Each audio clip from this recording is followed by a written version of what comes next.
بسم اللہ الرحمن الرحیم۔ السلام علیکم۔ پروگرام وائس آف کشمیر کے ساتھ میں ہوں عقیل احمد۔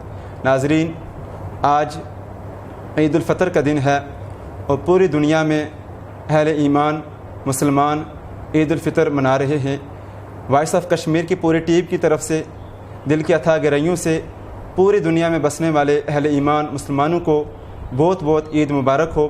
یقیناً آج خوشی کا دن ہے، ہر چہرے پر مسکراہٹ ہے، ہر ایک انسان دوسروں کو گلے سے لگا رہا ہے، روٹھے ہوئے کو راضی کر رہا ہے۔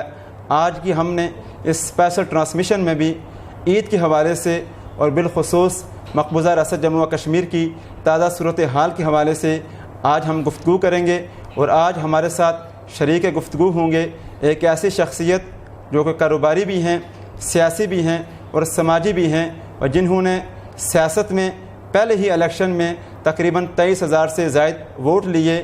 یقیناً بہت بڑا ووٹ بینک رکھنے والی شخصیت جو دیگر ممالک میں بھی ان کی بڑی ہی پذیرائی ہے۔ میری مراد چودھری محمد اخلاق صاحب، جو کہ پاکستان تحریک انصاف آزاد جموں و کشمیر کے مرکزی رہنما بھی ہیں، اور LA4 کوٹلی سے انہوں نے لاسٹ الیکشن بھی لڑا تھا، اور آنے والے الیکشن میں وہ دوبارہ کینڈیڈیٹ بھی ہیں۔ السلام علیکم چوئی صاحب۔ وعلیکم السلام۔ بہت شکریہ، آپ نے ہمارے پروگرام کے لیے وقت نکالا۔ جی آپ کا شکریہ جی، جنہوں نے مجھے موقع دیا کہ میں اپنے خیالات کا اظہار کر سکوں۔ Thank you.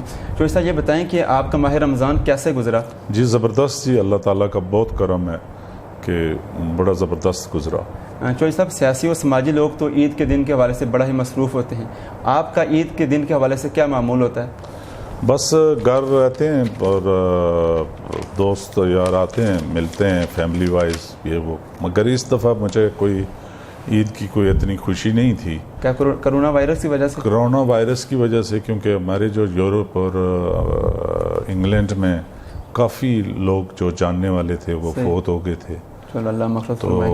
وہ ان کو ادھر ہی دفنایا گیا، تو اس لحاظ سے مجھے کوئی اتنی اس طرح کی کوئی خوشی یا عید بنانے کا کوئی زیادہ نہیں تھا۔ اوورال پوری دنیا ہی ڈسٹرب رہی ہے، پوری دنیا ڈسٹرب رہی، ہمارا کشمیر ڈسٹرب ہے۔ کشمیر میں جب رمضان میں اتنے ظلم ہوئے تو پھر ہماری کیا عید ہے؟ صحیح، یہی بات ہے۔ چوئی صاحب، آپ انگلینڈ میں بھی رہے ہیں، ایک اچھے کاروباری شخصیت ہیں، سیاسی اور سماجی بھی ہیں۔ جو لوگ انگلینڈ میں جاتے ہیں وہ سیاست میں اکثر لوگ حصہ نہیں ڈالتے، کیونکہ بڑی ہی اوپر عیش زندگی گزارے ہوتے ہیں، لیکن آپ نے تو عملی طور پر سیاست میں قدم ڈالا، اس کی کیا بنیادی وجہ ہے؟ اس کی بنیادی وجہ یہ تھی جی کہ میں اصل کافی ٹائم سے اس پالیٹکس میں ہے تھا، چاہے میں انگلینڈ میں تھا چاہے ادھر تھا، میرا زیادہ وقت جو ہے وہ کشمیر میں پاکستان میں گزرا۔ میں نے جب یہ دیکھا کہ یہاں کوئی تبدیلی نہیں آ رہی، کوئی لوگوں کو کوئی سروس نہیں مل رہی، لوگ وعدے کرتے ہیں جو ہمارے ممبرز ہیں، جب الیکشن آتے ہیں تو کلمہ پڑھتے ہیں کہ ہماری کوئی برادری نہیں ہے، ہمارا میں یہ کروں گا وہ کروں گا۔ تو جب میں نے یہ دیکھا کہ اس سسٹم کو تبدیل کرنا ہے، صحیح، سسٹم تبدیل اب تک نہیں ہو سکتا کہ جب تک یہ ادارے مضبوط نہ ہوں۔ صحیح، رائٹ۔ میں باہر رہا، MLA منسٹر کا کوئی کام نہیں ہے، روڈ بنانا، بجلی کا کوئی کام کرنا، کوئی نوکری دینا، یہ اداروں کا کام ہے۔ صحیح۔ اگر یہ منسٹر MLA نہیں کرنا ہے تو پھر ان اداروں کو کیا ضرورت ہے؟ صحیح۔ تو جب تک ادارے مضبوط نہ ہوں اب تک یہاں کوئی تبدیلی نہیں آ سکتی۔ صحیح، یعنی آپ اداروں کی مضبوطی کے لیے سیاست میں آئے؟ میں اداروں کی مضبوطی کے لیے اور لوگوں کو پریشان دیکھ کر میں سیاست میں آیا، ورنہ میں بڑا اپنی زندگی مزے سے گزار رہا تھا۔ صحیح، رائٹ۔ چوئی صاحب، آپ نے عملی سیاست کا آغاز آزاد مسلم کانفرنس سے کیا، پھر آپ نے پاکستان پیپلز پارٹی کو جوائن کیا، دیٹ ٹائم برسٹر صاحب اس کے پریزیڈنٹ تھے، ابھی برسٹر صاحب نے PTI کو جوائن کیا۔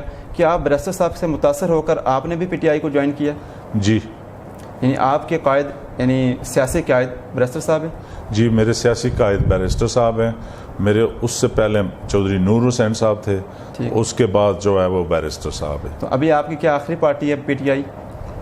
جی انشاءاللہ نہیں، PTI سے ہم مضبوط اپنا کیا کہتے ہیں کہ مطمئن ہیں صحیح اس لیے کہ ہمارا قائد جو عمران خان ہے وہ غریب لوگوں کی بات کرتا ہے، ہم بھی غریب لوگوں کی بات کرتے تھے.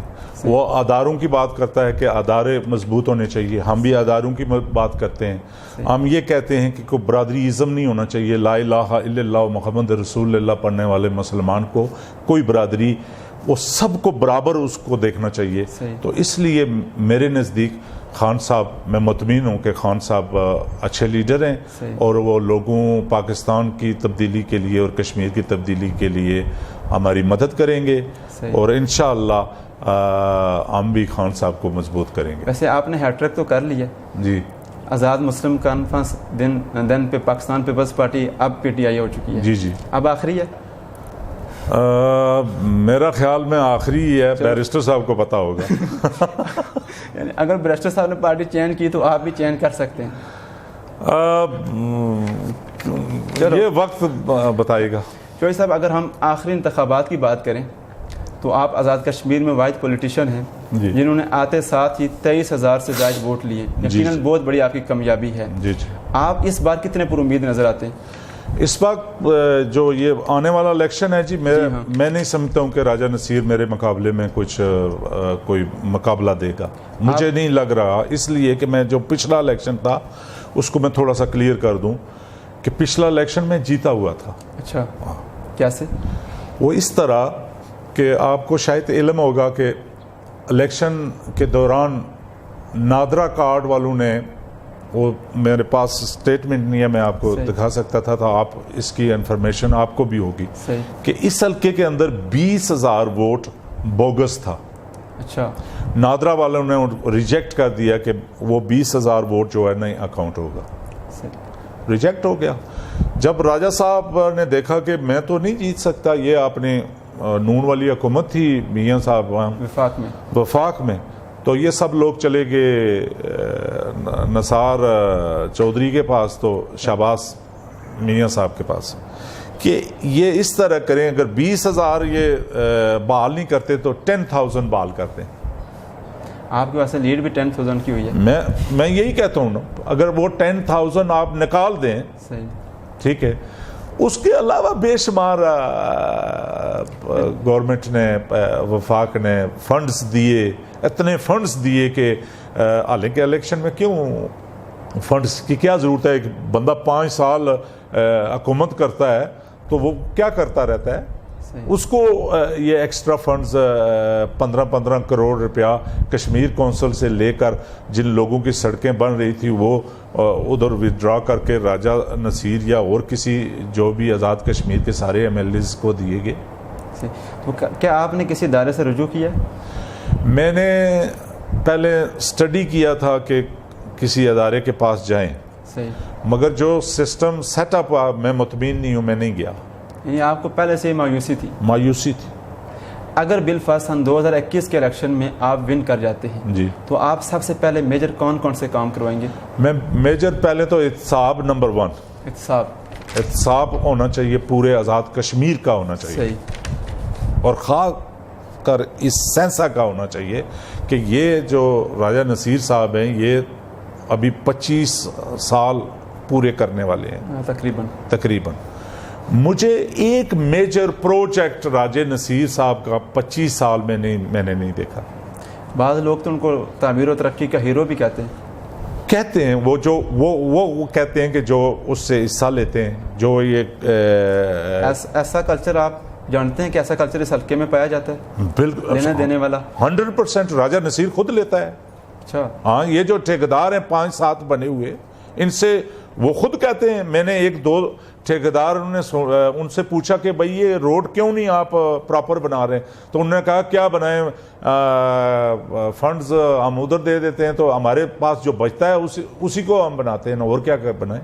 یعنی فرسٹ آپ کی پرائرٹی ہوگی احتساب. جی دیکھیں، آپ پنجیڑا یونین کونسل کے ہیں؟ جی ہاں، میں پنجیڑا سے آگے ادے چک رہتا ہوں. ادے چک رہتے ہیں. آپ مجھے یہ بتائیں کہ راجہ مکھن صاحب ہیں ایک ٹھیکیدار پنکاری والے، انہوں نے کہاں یہ ٹھیکیداری کی؟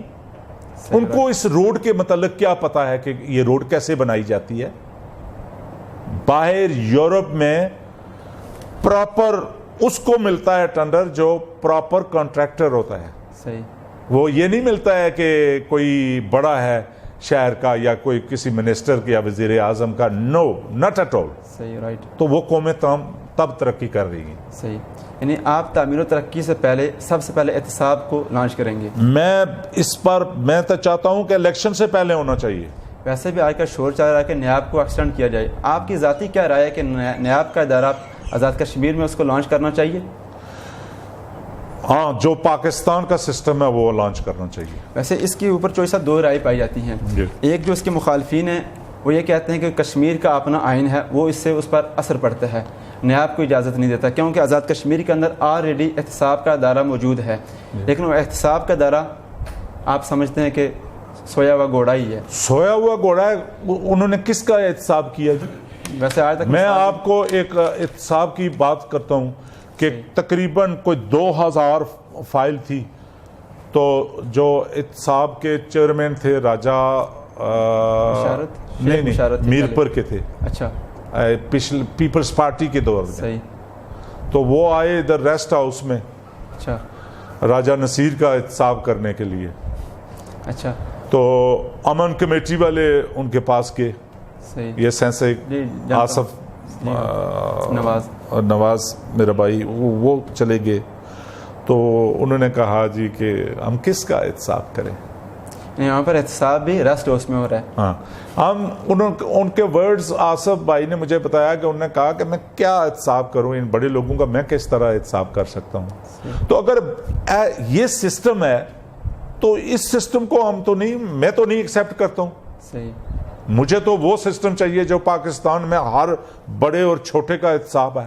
صحیح ہے. رائٹ. اس میں پرائم منسٹر نواز شریف بھی کھڑا ہے، زلداری بھی کھڑا ہے، عمران خان بھی کھڑا ہے، جتنے منسٹر ہیں. یہ احتساب ہے.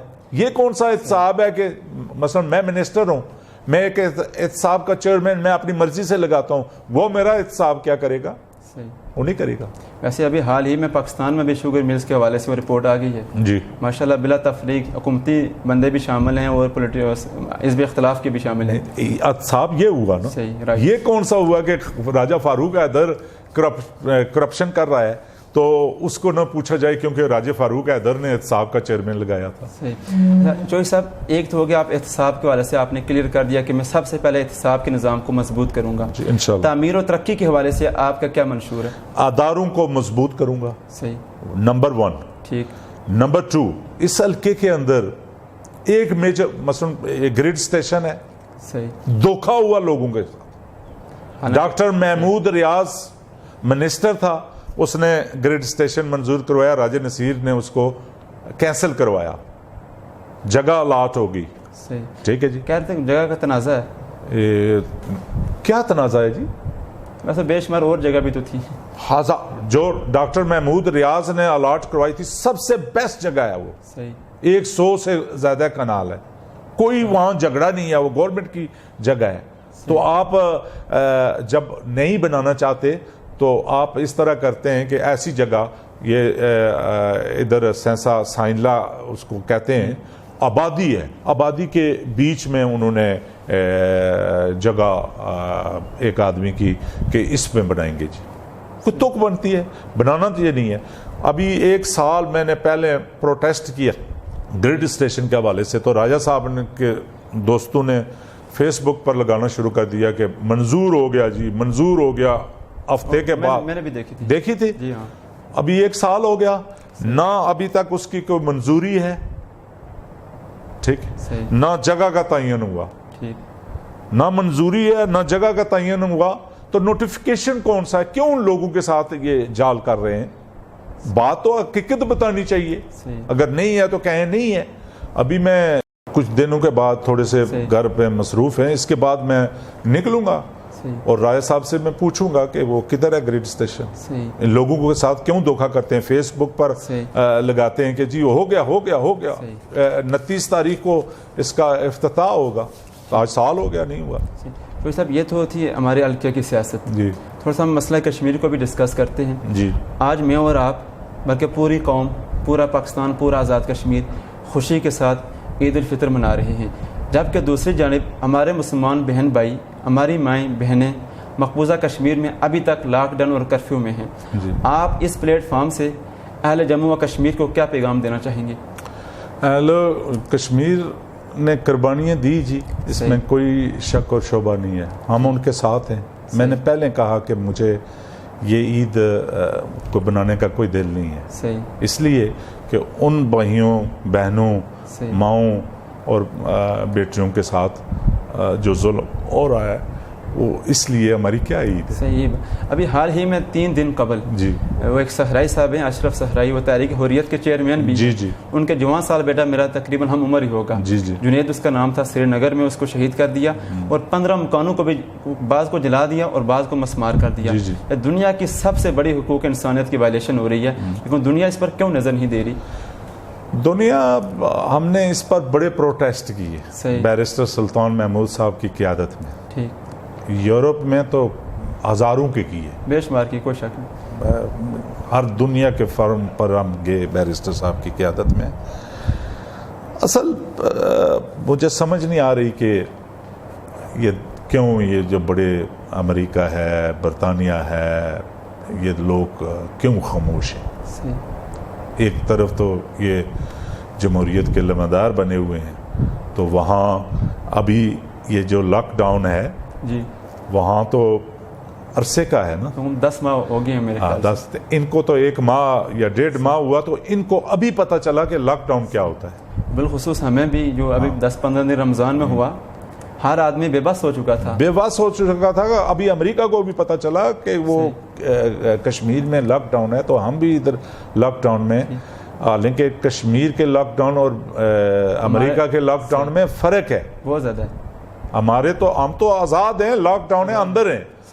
وہ تو اندر بھی جا کر مارتے ہیں. یہی بات ہے. بلکہ بعض کے تو گھروں کو بھی جلا دیا اور بعض کے گھروں کو مسمار بھی کر دیا. چوہی صاحب، میرا آپ سے آخری سوال ہے. جی. کرونا وائرس ہے، پوری دنیا اس کا شکار ہے، آج ایک ملک اپنی ٹینشن میں پڑا ہوا ہے، لیکن مودی سرکار ہندوستان کے اندر بسنے والے 25-26 کروڑ مسلمانوں کو کہہ رہی ہے کہ یہ کرونا وائرس مسلمان لے کے آئے ہیں. جی یہ مودی صاحب تو فرما رہے ہیں جی، یہ اللہ تعالیٰ کا کرم ہے. صحیح. میں کرم اس لیے کہوں گا کہ جو ظلم ان مسلمانوں کے ساتھ مودی صاحب کر رہے تھے، تو ان کو تھوڑا سا احساس دلایا گیا کہ یہ کرونا وائرس اللہ کی ذات بھی اوپر بیٹھی ہوئی. یہی بات ہے. یہ سب اس رب کی دین ہے. امریکہ دنیا کی طاقت بڑی سمجھتا تھا، وہ کہتا تھا میرے پاس ڈاکٹرز ہیں، وہ تو خدا اپنے آپ کو مانتا تھا. تو اس اللہ تعالیٰ نے ان کو بتایا یہ کہ تو خدا نہیں ہے، خدا میں بیٹھا ہوا ہوں. ابھی وہی ٹرمپ جب کوئی پروگرام ہوتا ہے تو ایک امام ڈھونڈتا ہے کہ تلاوت کرو، تو وہی ٹرمپ مسلمانوں کے خلاف تھا. میں ریکویسٹ کروں گا یہ مسلمان کمیونٹی سے، پوری دنیا کے مسلمانوں سے، کہ اگر مسلمان گٹھے ہو جائیں، یہ ٹرمپ، یہ دنیا کی یہ مودی یا انڈیا، یہ کیا چیزیں ہیں. مسلمانوں کو اتفاق ہونا چاہیے. سب سے بڑی طاقت وہ رب ہے، اور پھر رب مدد کرے گا. اگر مسلمان گٹھے ہو جائیں تو کوئی دنیا کی طاقت ان کو نہیں، یہ ٹرمپ وغیرہ یہ وہ کچھ نہیں. آپ یہ کرونا وائرس میں دیکھ چکے ہیں نا کہ بالکل یہ فارغ ہو گئے ہیں اور دیکھ رہے ہیں اللہ کی طرف کہ اے اللہ ہمیں معاف کر.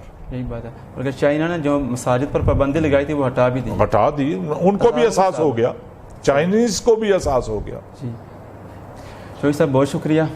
آج عید کا دن تھا، آپ کی گناہ گو مصروفیات تھی، لیکن آپ نے پھر بھی ہمیں ٹائم دیا. میں ایک مرتبہ پھر آپ کا شکریہ ادا کروں گا، اور ایک مرتبہ پھر آپ کو عید المبارک کہوں گا. بہت شکریہ. تھینک یو جی، بہت مہربانی، آپ نے مجھے ٹائم دیا. میں چلو عید تو ہے، میں نے پہلے کہا کہ میں آج عید کا قائل نہیں ہوں کہ بنانے کے لیے، کیونکہ میں مقبوضہ کشمیر میں ظلم، کرونا وائرس کی ظلم. صحیح بات. تو آپ کا شکریہ کہ آپ نے مجھے ٹائم دیا. عید کے دن آپ گھر سے میرے گھر آئے، شکریہ آپ کا. بہت شکریہ. ناظرین، پوری دنیا میں مسلمان عقیدت کے ساتھ عید الفطر منا رہے ہیں.